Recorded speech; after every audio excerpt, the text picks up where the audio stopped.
ഓം ബ്രഹ്മാനന്ദം പരമസുഗതം കേവലം ജ്ഞാനമൂർത്തി വിശ്വാതീതം ഗഗനസദൃശം തത്വമസ്വാദിലക്ഷ്യം ഏകം നിത്യം വിമലമജലം സർവദീ സാക്ഷിഭൂതം ഭാവാതീതം ത്രിഗുണരഹിതം സദ്ഗുരും തം നമാമി. ഓം ശ്രീനാരായണ പരമഗുരവേ നമഃ. ഓം ശ്രീ ശാരദാംബികായേ നമഃ.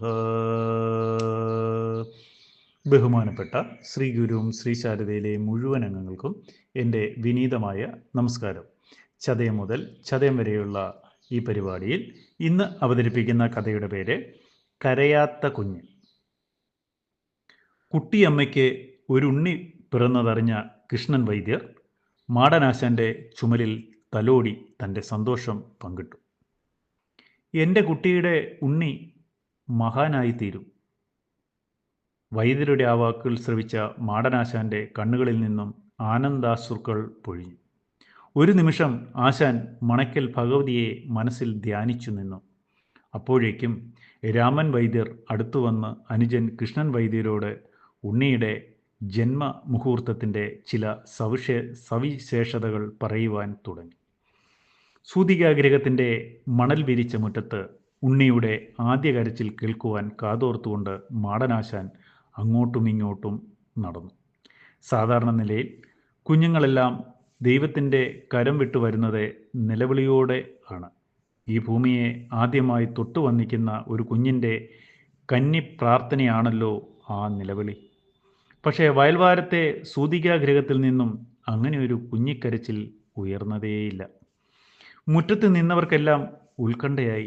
സൂതികാഗ്രഹത്തിൻ്റെ കിടക്കുന്ന കൊച്ചു വാതിലിലേക്ക് അവർ കൂടെ കൂടെ നോക്കി. ഏറെ നേരം കഴിഞ്ഞാണ് ആ വാതിൽ തുറക്കപ്പെട്ടത്.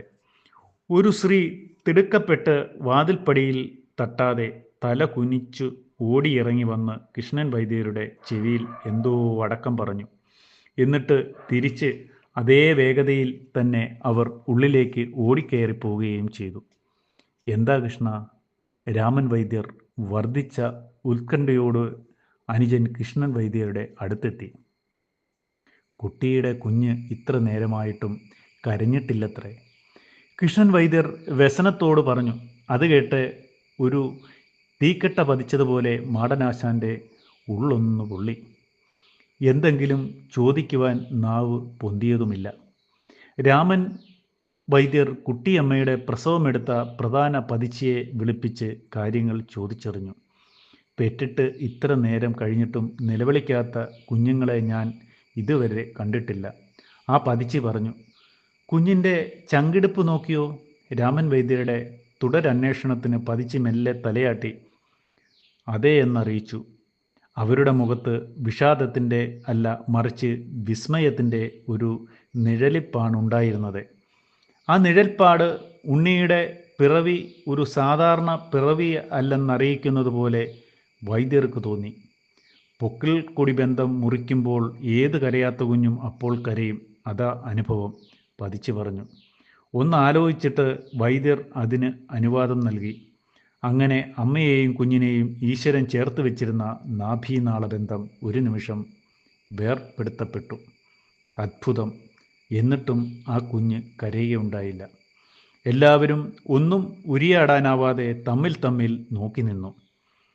ദീനന്മാരുടെ കണ്ണീരൊപ്പുവാൻ പിറവി കൊണ്ട ഈ ദീന അവനപരായണൻ കരയാനായി പിറന്നവനല്ലെന്ന് അവർക്കപ്പോൾ അറിയുമായിരുന്നില്ലല്ലോ. എല്ലാവർക്കും എൻ്റെ വിനീതമായ നമസ്കാരം.